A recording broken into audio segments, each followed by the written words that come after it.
Hello friends and welcome to the Hindu editorial analysis for 5th of September 2023। तो आपका support काफ़ी अच्छा रहा है हमारे लिए, इसी तरह से सपोर्ट करते रहिए। सेशंस अच्छा लगता है, वीडियो अच्छा लगता है तो उसको लाइक कीजिए और चैनल को शेयर और सब्सक्राइब कीजिए। तो शुरू करते हैं आज का editorial discussion. First editorial is regarding title tears apart, one nation one election militates against federalism and tiered governance. तो ये जो वन नेशन वन इलेक्शन का जो एक वो चलाया जा रहा है, उसके लिए जो अभी कमीशन भी एक बिठाया है इन्होंने, ठीक है ना, उसके रिगार्डिंग ये आर्टिकल है। तो यहाँ पे ऑथर ने बहुत अच्छे से शुरुआत की आर्टिकल की। जो इंडिया में है वो एक मल्टी टीयर्ड गवर्नेंस सिस्टम यहाँ पे हमारे यहाँ कंट्री में है। मल्टी टीयर्ड गवर्नेंस सिस्टम मतलब नेशन लेवल पे जो है वो अलग है और स्टेट लेवल पे अलग है हमारे पास, और लोकल लेवल पे हमारे पास अलग जो है वो मतलब बॉडीज हैं, ठीक है ना। And electoral democracy works by allowing people to choose their representatives for each tier based on their perception of who is best suited to represent them for each specific tier। और जो लोग हैं या जनता है वो अपने रिप्रेजेंटेटिव्स उस हिसाब से चूज करते हैं कि हर टीयर पे उनके लिए कौन बेस्ट जो है वो रहेगा, ठीक है ना। तो फिर फर्दर होता है क्या है, there is a reason why there is a demarcation of power between the union states and local bodies institutions. कि उसके कुछ रीजन है कि हर लेवल पे हर टीयर पे जो पावर्स का है वो उनको डिमार्केट किया हुआ है, उनको सेपरेट किया हुआ है। And why there is a voter mandate every 5 years to elect representatives for parliament assemblies and local bodies. और तीनों ही लेवल्स पे हर 5 साल में जो है रिप्रेजेंटेटिव्स को इलेक्ट करने के लिए जो वोटर्स का मैंडेट जो है वो लिया जाता है। तो उसके रीजन है, इसलिए ये सिस्टम है। एंड द डिमार्केशन जो ये सेपरेशन ऑफ पावर की जो डिमार्किंग की हुई है, that demarcation allows for specific rules for each representative across these tiers. हर टीयर में जो रिप्रेजेंटेटिव चुने जाते हैं उनका जो स्पेसिफिक रोल है उसको वो एक तरह से मार्क करता है, उसको स्पेसिफाई करते हैं। And suggest varied voter choices that could be based on party affiliation, candidate strength, ideological positions और simple socio-economic reasons specific to each constituency। और वही बात है कि जो वोटर्स हैं वो उनके पास वैरायटी ऑफ चॉइसेस रहती हैं, ठीक है ना, जिनको वो अलग अलग बेसिस पे जो है रख सकते हैं और चूज कर सकते हैं हर एक कंस्टिट्यूएंसी के लिए अपने रिप्रेजेंटेटिव्स को, ठीक है ना। और ऑथर ने कहा कि ये जो स्टेप लिया जा रहा है कि ये जो फिजिबिलिटी ढूंढी जा रही है साइमल्टेनियस इलेक्शन कराने के लिए for all levels through a committee जो कि बनाई जा रही है led by former president Ramnath Kovind. And it militates against the foundational idea of multi tiered governance and is anti federalist. तो इसको एंटी फेडरलिस्ट बताया होता है। और जो मल्टी टीयर्ड गवर्नेंस का जो आइडिया है जो हमारे कॉन्स्टिट्यूशन के थ्रू दिया गया है उसके एक तरह से उसके अगेंस्ट बताया है, ठीक है ना। दूसरा, it also advances a motive that would curtail many assemblies much before their scheduled tenures as untenable prospect। और एक तरह से जो इससे कहीं ना कहीं ये भी ऑथर ने बोला कि ये भी मोटिव दिख रहा है कि जो बहुत सारे असेंबलीज हैं उनको जो उनके शेड्यूल टेनियर से पहले एक तरह से कर्टेल करने के लिए स्टेप किया जा रहा है, ठीक है ना। तो ऑथर ने यहाँ पे जो फ्लॉड नोशन बताया है इसको, ठीक है ना, तो उसके लिए दो चार रीजन दिए कि जैसे ये बताया जा रहा है कि ये कॉस्ट कटिंग करेगा, इससे कॉस्ट जो है कम आएगी। तो ऑथर ने ये बताया कि जो कह रहे हैं कि गवर्नमेंट हमेशा जो है कैंपेन मोड में रहती है जो फ्रीक्वेंट असेंबली इलेक्शन की वजह से। तो ऑथर ने कहा कि there is no study to prove that there will be a significant cost saving with simultaneous elections. यानी कि ऐसी कोई स्टडी रिसर्च नहीं हुई है। And in any case the cost incurred in the conduct of elections are not essentially wasteful as there is a multiplier effect, ये economic के term है, to campaign spending and economic activity around polls। तो ऐसा नहीं है कि जो election में या इलेक्शन कैंपेन में जो मनी यूज हो रही है वो एक तरह से टोटली वेस्ट हो रही है, उसका मल्टीप्लायर इफेक्ट होता है। वो जो इकोनॉमिक एक्टिविटी जो हो रही है पोल्स के अराउंड उनमें एक तरह से सपोर्ट होती है और वो इकोनॉमी में कहीं ना कहीं ग्रोथ को ही स्टिमुलस प्रोवाइड करती है, फर्दर ग्रोथ जो उससे होती है, ठीक है ना। क्योंकि कंज्यूमरिज्म उससे कंजम्पशन होगा चीजों का तो जाहिर सी बात है इकोनॉमी को बूस्ट मिलता है, ऐसा ऑथर ने कहा है, ठीक है। सेकंड जो ऑथर ने यहाँ पे रीजन दिया है वो दिया है the conduct of various elections at different points of time is to only elect representatives for these tiers and is not a referendum on just one tier or even an individual leader at every point of time। जाहिर सी बात है कि ये जो तीनों tier अलग अलग tier पे जो इलेक्शंस किए जाते हैं डिफरेंट पॉइंट ऑफ टाइम पे उन वो इसलिए किए जाते हैं ताकि जो अलग अलग टीयर्स हैं उनके लिए अलग अलग रिप्रेजेंटेटिव जो है वो आप चूज कर सकें। और ये एक रेफरेंडम नहीं है कि केवल एक टीयर के लिए आप उसको चूज कर रहे हो, या एक इंडिविजुअल लीडर के आधार पे जो है किसी पर्टिकुलर पॉइंट ऑफ टाइम पे जो है आप तीनों टीयर जो है वो इलेक्ट कर रहे हो। तीसरा, फिर ऑथर ने कहा है कि एक तरह से ऑथर ने ये कहा है कि जो सिविल और पॉलिटिकल सोसाइटी के जो लीडर्स हैं उनको एक तरह से अगेंस्ट जाना चाहिए। उसको जो लोकसभा इलेक्शन और पोल्स के असेंबली इलेक्शन साथ में होते हैं उनको सेपरेशन की बात करनी चाहिए, ठीक है ना। मतलब उनको कॉन्ट्राडिक्ट करना चाहिए कि ये एक्चुअली अलग होने चाहिए क्योंकि दोनों की प्रायोरिटी अलग है। फिर फाइनली उन्होंने कहा कि इन any case unless the term of each Lok Sabha and assembly is fixed, जब तक दोनों ही लोकसभा और असेंबली का टर्म फिक्स नहीं हो जाएगा और प्रीमेच्योर डिसोल्यूशन जो होगा for whatever reason is barred, इसको रोका नहीं जाएगा, तो आइडिया जो है ये वन इलेक्शन वन नेशन का वो तब तक वर्केबल नहीं है, तब तक फिजिबल नहीं है। तो या तो आपको 10 ईयर फिक्स करना पड़ेगा कि भाई उससे पहले आप उसको रिजोल्यूशन कर ही नहीं सकते हैं, ठीक है ना, तब जाके ये आइडिया हो पाएगा, ठीक है ना। चाहे कोई भी रीजन रहा हो आप फिर उसको डिजोल्व नहीं कर सकते हैं, ठीक है ना। Opposition movement despite minor deceleration GST inflows create room to expedite tax rates raising। तो जो अभी जीएसटी रेवेन्यूज में है 11.3% ग्रोथ मिला है फर्स्ट 5 मंथ्स में 2023-24 के में, उसके रिगार्डिंग ये है। और फिर फर्दर उन्होंने देखा है ऑन अ डिसएग्रीगेटेड बेसिस जो रेवेन्यू गुड्स इंपोर्ट्स हैं वो लगभग 3% बढ़ी अगस्त में after 2 months of contraction. 2 month गिरने के बाद जो अगस्त में 3% से वो थोड़ी सी इंप्रूव हुई है, indicating some recovery in discretionary demand. तो कुछ रिकवरीज में जरूर हुई है, लेकिन उतने भी revenues from domestic transaction and services imports ये भी जो है बढ़ गई हैं। जो सर्विस इंपोर्ट करें और डोमेस्टिक ट्रांजेक्शन वो बढ़ी हैं 13.8% स्लोअर देन जुलाई 15.1% ग्रोथ। जो जुलाई की 15.1% ग्रोथ थी उससे ये जो इस बार बढ़ोतरी देखने को मिली वो केवल 13.8% की ग्रोथ रही है, मतलब ये उससे पिछले मंथ के कंपैरिजन में कम है। तो हालांकि फेस्टिव सीजन में ये जताया जा रहा है, होप किया जा रहा है कि ये थोड़ी सी ग्रोथ जो है रेवेन्यू में वो देखने को मिलेगी, लेकिन जो हाई इन्फ्लेशन का रिसर्जेंस देखने को मिल रहा है तो कहीं ना कहीं जो मोमेंटम है वो जो हाई इनकम हाउस होल्ड है उनकी तरफ शिफ्ट करता है, और जो वीकर इनकम ग्रुप्स हैं वो मतलब फिर भी अफेक्टेड रहने वाले ही हैं, ठीक है ना। उनका ज्यादातर खर्चा जो है फूड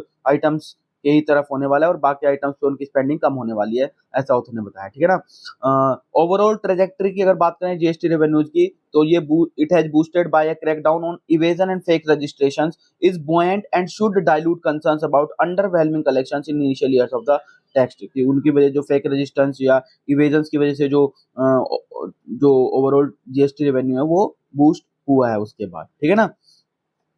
लास्ट ईयर जो फाइनेंस मिनिस्टर थी उन्होंने इंडिकेट किया था कि जो रेट रहेगी अभी जो डिफरेंट डिफरेंट रेट्स हैं उनको थोड़ा सा स्ट्रीमलाइन किया जाएगा, और उसको उन्होंने बोला था कि जब तक इन्फ्लेशन जो है कम नहीं हो जाते तब तक उसको जो है वेट करना पड़ेगा, क्योंकि इन्फ्लेशन ऑलरेडी हाई हो गई है। तो यानी कि जो रेशनलाइजेशन प्लान है वो ये है कि वो अभी और ज्यादा डिले होने वाला है और डीप फ्रीज में चला गया है, ऐसा ऑथर बता रहे हैं यहाँ पे। तो मिनिस्ट्रियल ग्रुप जो ग्रुप ऑफ मिनिस्टर है task with recommending a new rate structure is yet to be reconstituted. वो जो मिनिस्ट्रियल ग्रुप बनना था वो अभी भी बना नहीं है, ठीक है ना, जो कि न्यू रेट स्ट्रक्चर को जो है वो रिकमेंड करेगा, ठीक है ना। Even if politic bandwidth for the GST research is limited and the center may want to pitch it a promise to voters for the next Lok Sabha election, waiting that long will hurt growth potential। तो अगर उसका ज्यादा लंबे समय तक wait किया जाएगा तो यानी कि वो ग्रोथ पोटेंशियल को कहीं ना कहीं हर्ट करेगा।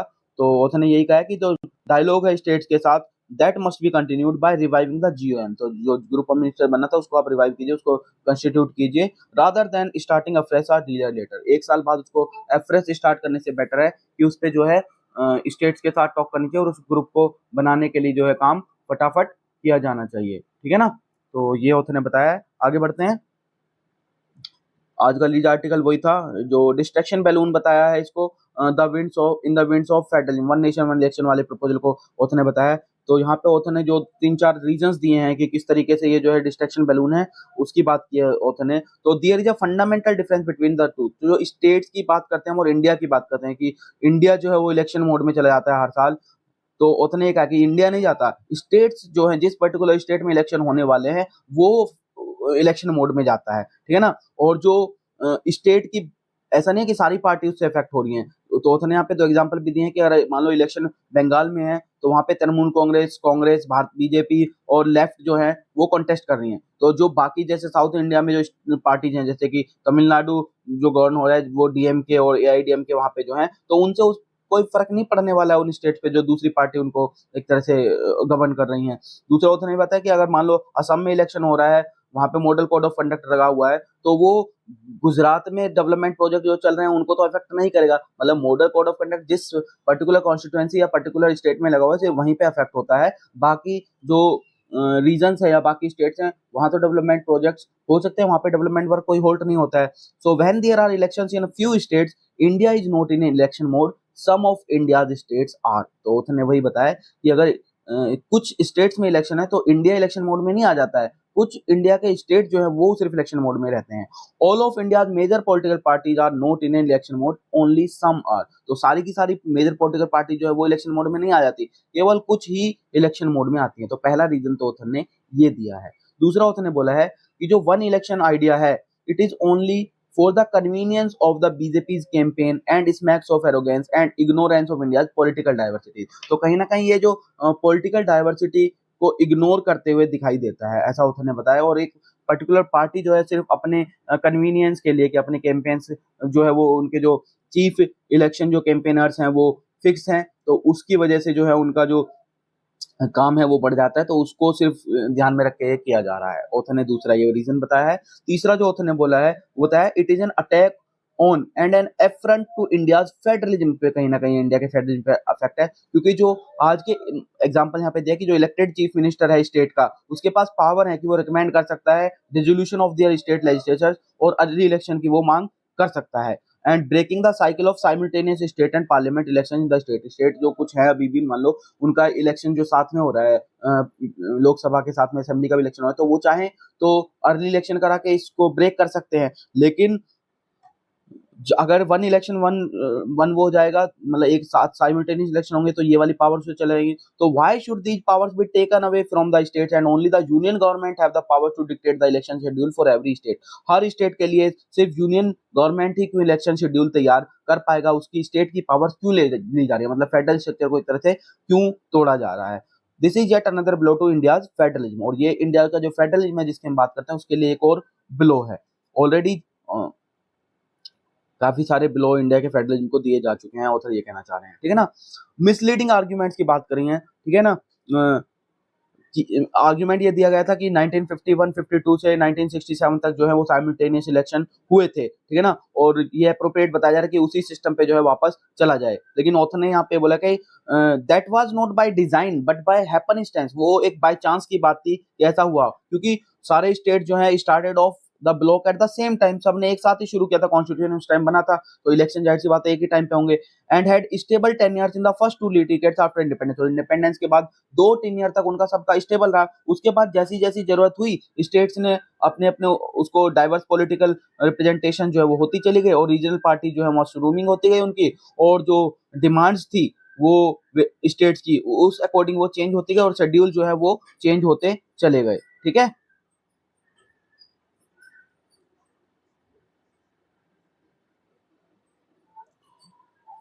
Author has said it is foolhardy and regressive to forcibly resynchronize the election schedules of various states by design। तो एक तरह से रिग्रेसिव स्टेप ये होगा, ये ऑथर ने ये बोला है।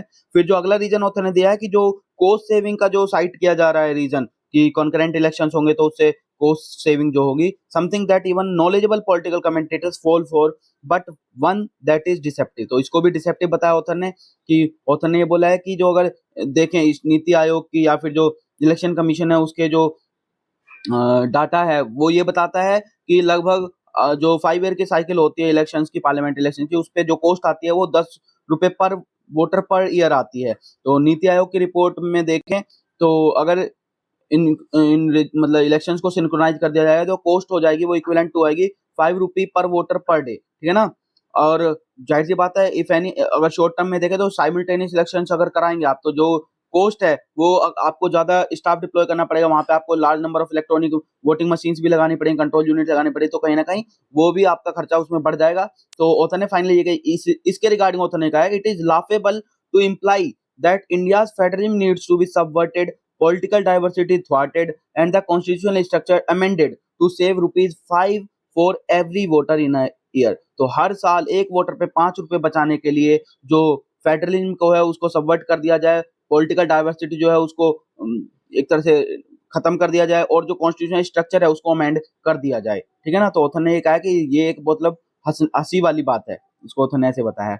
ऑन द कॉन्ट्रेरी ऑथर ने ये भी कहा है कि सिर्फ ये नहीं है, there is economic research to suggest, economic research ये सजेस्ट करती है कि such election spending by parties and candidates actually benefit the economy and the government tax revenues by boosting private consumption and serving as a stimulus। वही money multiplier effect की जो बात की है इकोनॉमिक की टर्म में, तो कहीं ना कहीं उसके थ्रू जो मल्टीप्लायर इफेक्ट है उसके थ्रू ये कहीं ना कहीं इकोनॉमी में ग्रोथ को बूस्ट करता है। जो टैक्स रेवेन्यू है गवर्नमेंट की उसको भी बूस्ट करता है, इकोनॉमी को भी बूस्ट करता है, जो क्योंकि प्राइवेट कंजम्पशन जो बढ़ता है और ये स्टिमुलस की तरह काम करता है। ये इकोनॉमिक रिसर्च ने सजेस्ट किया है कि जो इस इलेक्शन टाइम पे स्पेंडिंग होती है इनका क्या इफेक्ट रहता है। लास्टली ऑथर ने कहा कि जो गवर्नमेंट का लॉजिक है is incompatible with the vagaries of a parliamentary system in a large and diverse democracy. जितनी बड़ी और डाइवर्स हमारी कंट्री की डेमोक्रेसी है उसमें एक तरह से ये जो लॉजिक है ये इनकम्पैटिबल है, क्योंकि सिंगल इलेक्शन जो है एक कैलेंडर में ये काम कहां करेगा, ये प्रेसिडेंशियल सिस्टम में काम कर सकता है, where the survival of the executive is not dependent upon a legislative majority.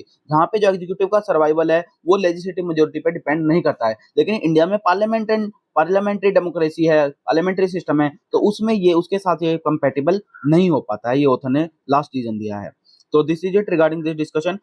Next is emerging countries need women led climate action. तो जो इमर्जिंग कंट्रीज है मतलब जो डेवलपिंग कंट्रीज हैं उनकी बेसिकली बात की है कि उनके यहाँ उनको जरूरत है कि जो क्लाइमेट एक्शन है वो वुमेन लेड होना चाहिए, इससे जेंडर इक्वालिटी भी आएगी और क्लाइमेट चैलेंजेस जो आ रहे हैं या क्लाइमेट जो इश्यूज क्लाइमेट चेंज से जो इफेक्ट आ रहे हैं वो कहीं ना कहीं ज्यादा अच्छे से एड्रेस हो पाएंगे। तो ऑथर ने यहाँ पे शुरुआत ये की है कि gender equality and environmental goals are mutually reinforcing and create a virtuous cycle that will help accelerate the achievement of sustainable development goals. दोनों को अगर आप एक साथ में रिइंफोर्स एक साथ करेंगे तो एक दूसरे को वो म्यूचुअली जो रिइंफोर्स करेंगे जेंडर इक्वालिटी लाने के लिए और एनवायरमेंटल गोल्स को आपको रिइंफोर्स करना चाहिए और ये जो सस्टेनेबल गोल्स हैं उनका अचीवमेंट को एक्सीलरेट कर देंगे। ठीक है ना, ये OECD organization for economic cooperation development ने 2021 में जो है वो बोला था। ठीक है ना, इंटरनेशनल लेबर ऑर्गेनाइजेशन की स्टडी 2019 में की गई थी। It said that in 2030 2.2% of total working hours worldwide will be lost to high temperatures, productivity loss equivalent to 80 million full time jobs। तो कहीं ना कहीं 2.2%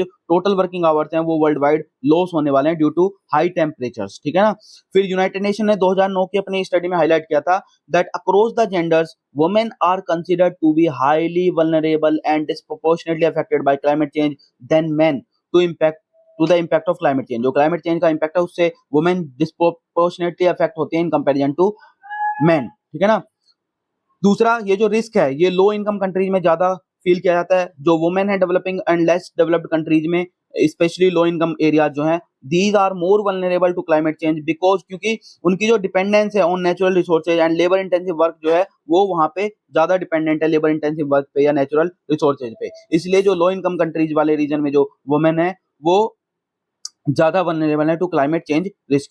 ठीक है ना, women from low income households are more at risk because they are more responsible for food water and other homely unpaid work. दूसरा ये भी है कि वो ज्यादा रेस्पॉन्सिबल है फूड के लिए, वाटर के लिए और जो अदर होमली अनपेड वर्क है जिसको रिकॉग्नाइज नहीं किया जाता है ये पेड वर्क, तो उसके लिए भी वुमेन ही ज्यादा रेस्पॉन्सिबल मानी जाती है लो इनकम हाउसहोल्ड में, इसलिए वो ज्यादा रिस्क पे वहां पे इसलिए भी हैं। ठीक है ना, और इन सब रीजन की वजह से फिर और ऑथर ने भी बताया कि रूरल एरियाज में जो है वो ज्यादा बर्डन आ जाता है वुमेन के ऊपर इंश्योर करने के लिए access to clean water, adequate cooking fuel और न्यूट्रिशियस फूड प्रोवाइड करने के लिए अपनी फैमिलीज के लिए। ठीक है ना, तो उनका जो रिस्क है हेल्थ और सेफ्टी का वो जो है बढ़ जाता है क्योंकि उनको वाटर वगैरह फेच करने के लिए, फ्यूल के लिए, लकड़ी फेच करने के लिए जो है ज्यादा डिस्टेंस कवर करना पड़ रहा है। तो this is why climate change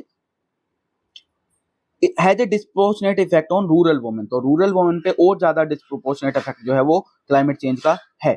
gender specific issues की अगर बात करें तो यूनाइटेड नेशन की स्टडी में ये बताया था कि most of those displaced by climate related disaster women and girls. तो 80% लगभग जो डिस्प्लेस होते हैं क्लाइमेट रिलेटेड डिजास्टर की वजह से वो वुमेन और गर्ल्स हैं और जाहिर सी बात है वो जो है ज्यादा इसमें जो है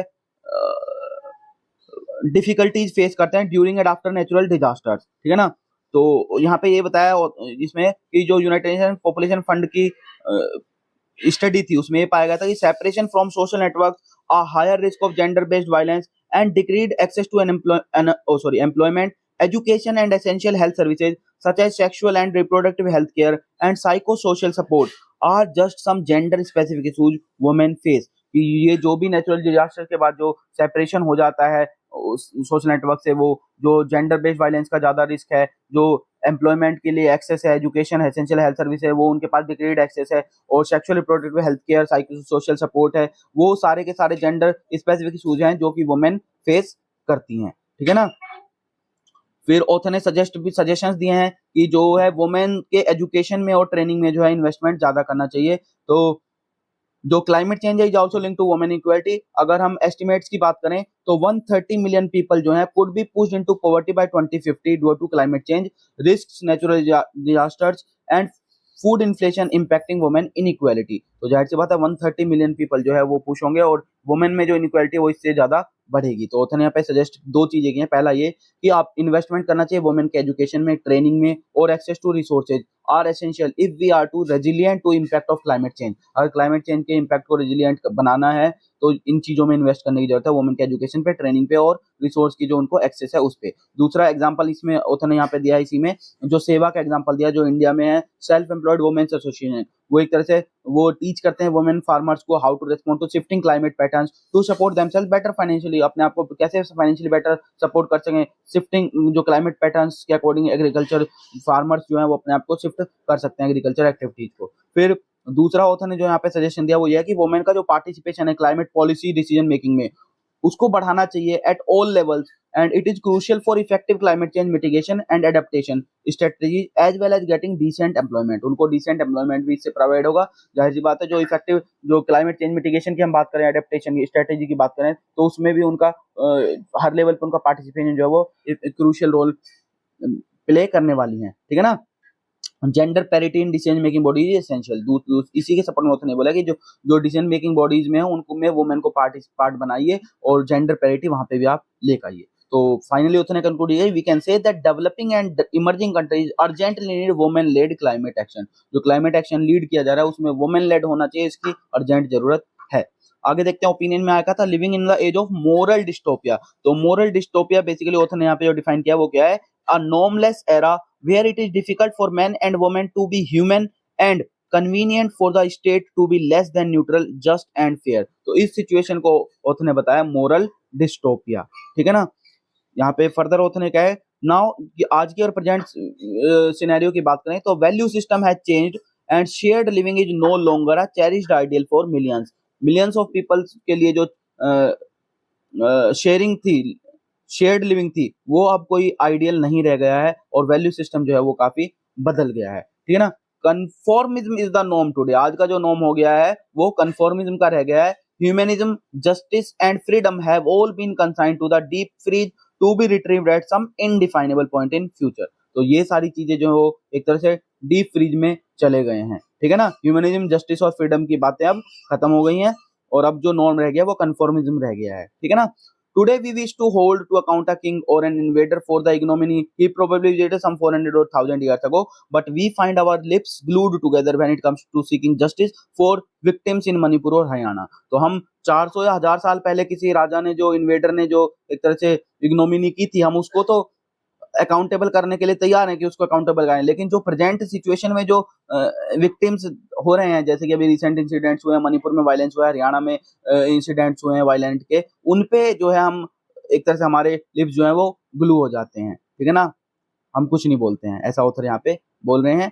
फिर फर्दर ऑथर ने कहा कि हमारी जो टेंडेंसी हो चुकी है वो होती है एक तरह से कलेक्टिव शॉर्ट टर्म एमनीशिया वाली टेंडेंसी हो चुकी है। ऑथर ने बताया कि we watch and we forget, हम देखते हैं और भूल जाते हैं। We read and we move on, पढ़ते हैं भूल जाते हैं। Be it a man being lynched, a shop being demolished और a woman being brutalised, our memory seems to be like a sieve. हमारी मेमोरी छन्नी की तरह हो गई है जिसमें कुछ आता है और वो छन के चला जाता है। वी रिटेन वेरी लिटिल, बहुत कुछ ही हमें याद रह पाता है। Are we weary of a daily choreographed spectacle. तो ऑथर ने ये यहाँ पे क्वेश्चन पूछा है कि क्या हम डेली शोर्डेड स्पेक्टिकल, हमने ऐसा चश्मा पहना हुआ है कि हम सिर्फ डेली देखते हैं और वो छन के चला जाता है और वो खत्म हो जाता है, बहुत कम ही उसमें से रिटेन रह पाता है हमारे पास, ठीक है ना।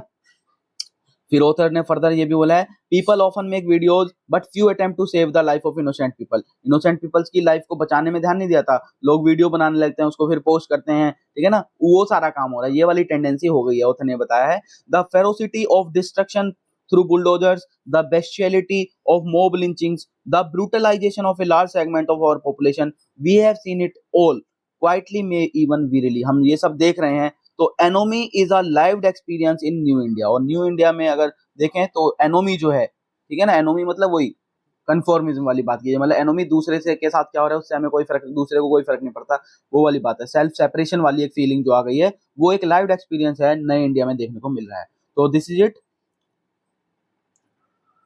नेक्स्ट इज डाटा पॉइंट में आ जाए 25% ऑफ PMUY प्रधानमंत्री उज्ज्वला योजना जो थी customers took no cylinders refill for just one last year. तो अगर डाटा देखें जो 9.5 करोड़ PMUY के हाउस होल्ड थे, उनमें से 1.18 करोड़ ने कोई भी रिफिल नहीं कराया 2022-23 में, और 1.5 करोड़ ने केवल एक ही रिफिल कराया था. तो यहाँ पे उज्ज्वला योजना के रिगार्डिंग है.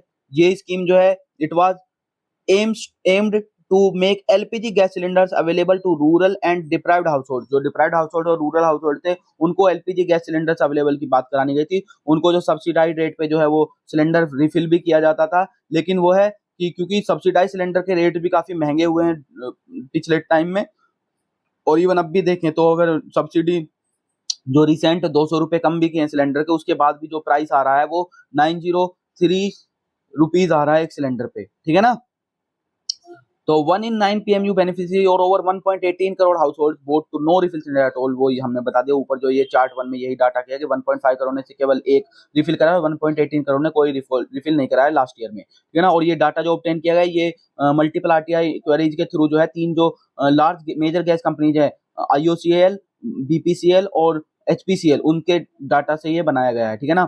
जनवरी 2018 और मार्च 2023 की अगर बात करें तो 82% स्पाइक देखने को मिला है रेट ऑफ सब्सिडाइड LPG सिलेंडर्स के रेट में, ठीक है ना. जो कि द सेम सिलेंडर कॉस्ट 903 जो पहले मार्च 2023 में 495.64 था, वो सेम सिलेंडर जो है अब 903 रुपए कॉस्ट कर रहा है, ठीक है ना. Factoring in the additional subsidy of ₹200, अगर सब्सिडी की भी बात करें 200 रुपए की, तो वो 703 रुपए पड़ रहा है अभी सब्सिडाइज सिलेंडर जो पड़ रहा है, ठीक है ना. नॉन सब्सिडाइज सिलेंडर की अगर बात करें तो वो 903 रुपए का पड़ रहा है, सब्सिडाइज सिलेंडर अब भी 703 का पड़ रहा है. तो अगर एवरेज बेनिफिशियरी की बात किया हो तो यहाँ पे कि एवरेज सिलेंडर की बात करें तो 2022-23 में जो है एवरेज जो PMUY बेनिफिशियरी का था वो 3.53 सिलेंडर है IOCL के लिए, HPCL के 3.72 और BPCL के लिए 4.02, मतलब लगभग 4 मान लीजिए. लेकिन इन कॉन्ट्रास्ट जो नॉन PMUY कंज्यूमर्स हैं उनका देखें तो पर हाउस होल्ड कंजम्पशन जो है वो 6.67 रिफिल्स जो है वो निकल के आया, मतलब नॉन बेनिफिशियरी वालों का ज्यादा कंजम्पशन है, ठीक है ना.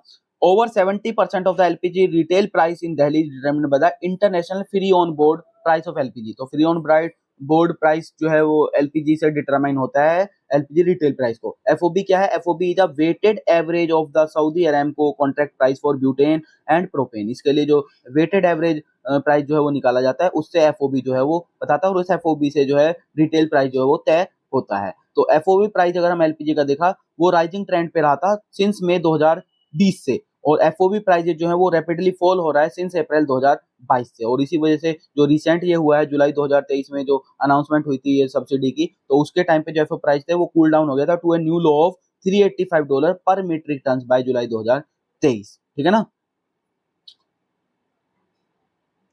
तो आगे देखते हैं Aditya L1 it's functioning and purpose. Aditya L1 जो मिशन हमारा सन मिशन जो सोलर मिशन में लॉन्च किया उसके रिगार्डिंग है कि वो क्या क्या फंक्शन करेगा और उसके क्या क्या पर्पज के लिए बेसिकली बनाया गया था, ठीक है ना. जब सोलर, तो सबसे पहला जो है यहाँ पे होता है बताया सोलर कोरोना. सोलर कोरोना क्या होता है? The atmosphere of the sun is an enigma. जो सोलर कोरोना है यानी कि सन का एटमॉस्फेयर है वो एक एनिग्मा पहेली की तरह होता ने बताया है, क्योंकि पहेली इसलिए बोला है कि जो सरफेस है सन का वो 5600 डिग्री उसका टेम्परेचर है, लेकिन जो कोरोना है वो लगभग अबाउट 2 मिलियन डिग्री उसका टेम्परेचर है. तो ये जो ह्यूज टेम्परेचर डिफरेंस है इसकी वजह से एक एनिग्मा बताया है सोलर कोरोना को.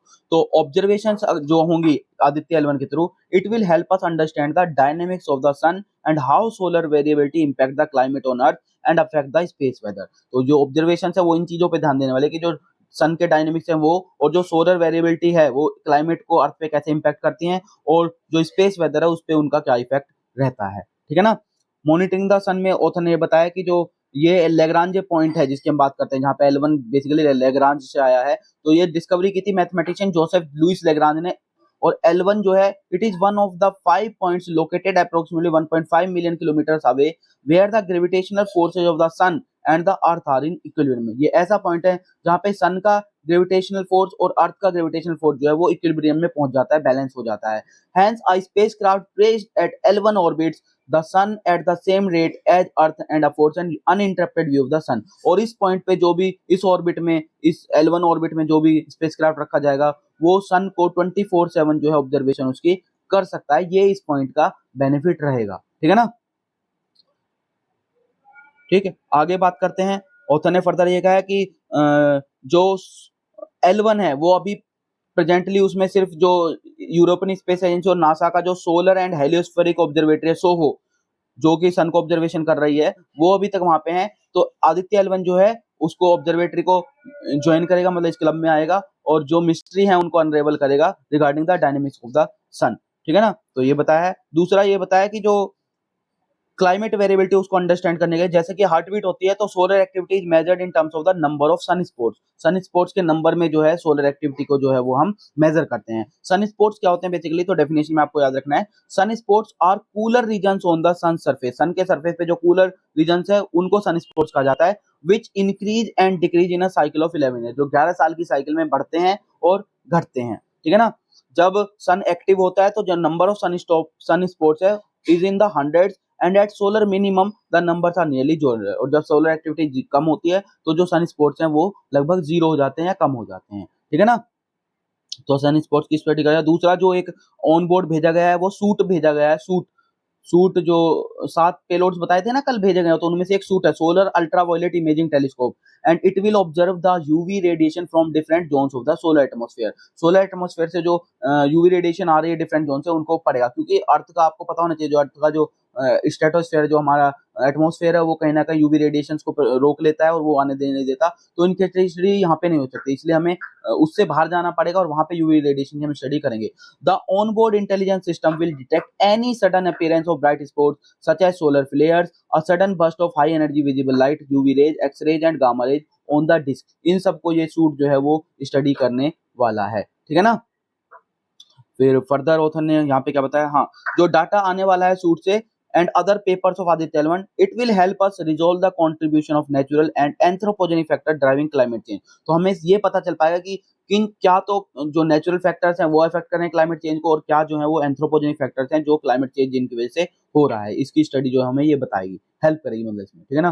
फिर और डीपर की बात करिए, कोरोनल मास इजेक्शन एक यहाँ पे टर्म है। कोरोनल मास इजेक्शन क्या होता है, this cloud consisting of billions tons of energetic plasma mixed with a solar magnetic field is hurled at 250 km per second to 3000 km per second। जो coronal मास है उससे इजेक्शंस निकलते हैं एक्चुअली ये, ठीक है ना। तो इनकी स्पीड काफी ज्यादा रहती है, ये 250 किलोमीटर पर सेकंड से लेकर 3000 किलोमीटर पर सेकंड तक के हो सकते हैं। और ये क्या होते हैं, ये बेसिकली एनर्जेटिक प्लाज्मा है which is mixed with solar magnetic field, ठीक है ना। यूजुअली जो है corona is not visible in the glare of the radiant sun, हालांकि विजिबल नहीं है यूजुअली ये, except during the brief moment of total solar eclipse. जब टोटल सोलर एक्लिप्स होता है तो उसमें कुछ छोटे से मोमेंट के लिए जो है ये जो सोलर कोरोनल मास है या कोरोना है वो विजिबल होती है, ठीक है ना। तो थ्योरेटिकल स्टडी ये भी इंडिकेट करती है कि जो acceleration of the coronal mass ejection happens below 1.1 solar radius, इसके नीचे जो है वो होती है, लेकिन कोई इंसाइट नहीं है क्योंकि जो भी अभी तक ऑब्जर्वेटरीज हैं वो इस इतनी डेप्थ तक जा ही नहीं पाती हैं, ठीक है ना। तो जो विजिबल एमिशन लाइन कोरोनोग्राफ है VLC है, इसके ऑन बोर्ड जो पेलोड्स हैं उनमें से एक ये भी है VELC, it can peek as close as 1.05 solar radius, इतने अंदर तक ये जा सकता है, मतलब देख सकता है। और region never imaged by any solar telescope, जो रीजन कभी अभी किसी भी टेलीस्कोप ने जो है वो इमेज नहीं किया है। और ये from 1.05 it can scan up to 3 solar radii तक ये स्कैन कर सकता है। With this unique capacity we can get crucial information about the mechanism responsible और CME एक्सेलरेशन, जो कोरोनल मास इजेक्शन की मैकेनिज्म है उसके बारे में हमें ज्यादा क्रूशियल इन्फॉर्मेशन हमें मिल सकती है, ऐसी उम्मीद है, ठीक है ना। सोलर स्टॉर्म की बात हुई यहाँ पे, सनलाइट एंड इलेक्ट्रोमैग्नेटिक रेडिएशन के साथ साथ जैसे अल्ट्रावायलेट रेज हैं, सन जो है वो constant stream of charge particles भी जो है वो एमिट करता है and a mixture of solar magnetic fields that travel through out the interplanetary space. जो थ्रू आउट इंटरप्लेनेटरी स्पेस जो ट्रेवल करते रहता है। तो सिर्फ यही नहीं कि इलेक्ट्रोमैग्नेटिक रेडिएशन और सनलाइट ही आती है, अल्ट्रावायलेट रेज वगैरह आती हैं, उसके साथ साथ एक चार्ज पार्टिकल की कांस्टेंट स्ट्रीम और एक सोलर मैग्नेटिक फील्ड का मिक्सचर जो है वो कॉन्स्टेंटली जो है वो एमिट होता रहता है, और इसको हम कहते हैं solar wind. The average speed जो है इस फ्लो की वो लगभग नियर द अर्थ जो है वो 300 किलोमीटर पर सेकंड के आसपास रहती है सोलर विंड की। सोलर विंड मैंने आपको बता दिया, constant stream of charge particle और mixture of solar magnetic field, तो इसकी स्टडी भी ये करने वाला है। Solar wind sneak through the weak magnetic regions of the earth, जो अर्थ का है, हालांकि वो जो ज्यादातर सोलर विंड है वो डिफ्लेक्ट हो जाती है, जो अर्थ का मैग्नेटिक स्फीयर है वो एक शील्ड की तरह काम करता है, उसको डिफ्लेक्ट करते हैं, लेकिन जो पोल्स हैं अर्थ के, वहां से जो वो स्नीक कर जाता है ये मैग्नेटिक रीजन्स अर्थ के, क्योंकि वहां पे इतना स्ट्रॉन्ग जो मैग्नेटिक फील्ड है नहीं। तो जो नॉर्थ और साउथ पोल है वो इंटरेक्ट करते हैं with molecules in the atmosphere, creating the dazzling display of aurora. और ऑरोरा का कॉन्सेप्ट आपने देखा, ये बेसिकली इसी वजह से बनते हैं, जो सोलर मैग्नेटिक वो जो जिसकी हमने बात करी सोलर विंड वाली वो, और जो इंटरेक्शन है अर्थ के वीक मैग्नेटिक रीजन का, उसकी वजह से जो है ये ऑरोरा देखने को मिलती है। ठीक है ना। फिर फर्दर ऑथर ने बताया कि intense geomagnetic storms can induce magnetic induced currents in the power grid and pipelines resulting in power outage and fires। जो intense जो geomagnetic storms होते हैं वो कई बार क्या होते हैं, जो पावर आउटेज और फायर देखने को मिलते हैं, उसकी वजह से जो सैटेलाइट्स वगैरह उन पे भी इसका इफेक्ट पड़ता है। The changes in the solar winds density speed and direction is called space weather. और स्पेस वेदर क्या है, बेसिकली जो सोलर विंड और डेंसिटी में चेंज जो होता है, उसकी स्पीड में, डेंसिटी में या डायरेक्शन में जो चेंज होता है उसको हम सोलर वेदर कहते हैं। तो Aditya solar wind particle experiment जो पेलोड है, ठीक है ना, द और दूसरा जो plasma analyser package for Aditya पापा है, और तीसरा the advance try axial high resolution digital magnetometer है। ये तीनों के तीनों जो इंस्ट्रूमेंट्स हैं, these will keep a constant watch over the parameters of space weather near Aditya L1। Aditya L1 के पास जो वेदर है, स्पेस वेदर है, उस पे ये कांस्टेंट वॉच रखने वाले हैं और उसका डाटा या इंफॉर्मेशन जो है प्रोवाइड करने वाले हैं। ठीक है ना। Understanding space weather is an international issue and the data from Aditya L1 will aid in making models and predicting storms in advance. तो इस तरह से मॉडल्स हमें प्रिपेयर करने में हेल्प करेगा और जो स्टॉर्म्स है उनको हम एडवांस में भी प्रेडिक्ट कर पाएंगे। ठीक है ना। ये एक स्पेस वेदर अंडरस्टैंड करना कोई इंडिया के लिए पर्टिकुलर नहीं है, एक इंटरनेशनल इशू है और ये आगे के फ्यूचर मॉडल्स में भी हेल्प करने वाला है। ठीक है ना। Understanding laicite the French principle of secularism. तो लाइसाइट एक टर्म है which is French principle of secularism है। तो लाइसाइट बेसिकली है क्या, it is a French idea of secularism. It involves the complete removal of religious values from the public sphere and their replacement with secular values such as liberty, equality and fraternity। तो जो मतलब personal sphere तक जो है religion को जो है वो रखा गया है। जो अंडरलाइंग गोल है लाइसाइट का is to implant tolerance and assimilate people. तो जो अंडरलाइंग गोल है लाइसाइट का वो ये है कि लोगों के बीच टॉलरेंस इम्प्लांट की जाए और लोगों को एसिमुलेट किया जाए। लेकिन जो क्रिटिक्स हैं वो अलग ही कहते हैं। क्रिटिक्स ये कहते हैं, some said that this amount to a policing of teenagers clothing, schools in France do not have uniform। some said that it was an attack on freedom and women's bodies। कुछ बोलते हैं कि ये attack है freedom पे या women के bodies पे। बाकी लोग ये कहते हैं this was yet another instance of laicite being used as a tool of oppression rather than assimilation. ये जो एसिमुलेशन का गोल है जिसके लिए बनाया गया है उसके ना होकर ये ऑपरेशन के टूल के रूप में यूज हो रहा है। ठीक है ना। लाइसाइट का मीनिंग आपको बता दिया, ये टर्म कॉइन हुई 19th सेंचुरी में। ठीक है ना। और it is understood as a formal separation of the state and the church. जो हम सेकुलरिज्म देखते हैं ना, वेस्टर्न कॉन्सेप्ट आपने सुना होगा, उसी के फॉर्म में लाइसाइट को समझते हैं हम कि it is understood as a formal separation of state and church. As per the principle religion is to be confined to the private sphere. Religion को आपको सिर्फ प्राइवेट स्फीयर तक ही सीमित रखना है। ठीक है ना। चेंज इन डेमोग्राफिक्स की बात की है, लेकिन मतलब जो लाइसाइट का कॉन्सेप्ट है वो काफी टाइम तक तो नॉर्मल रहा। Most part of the 20th century laicite was not seen as prominent for the most part of the 20th century because France was largely homogeneous। जो 20th century most of the part था उस time पे जो ये concept था लाइसाइट वाला वो problematic नहीं था, क्योंकि उस टाइम तक जो सोसाइटी थी फ्रांस में वो मोस्टली होमोजीनियस था।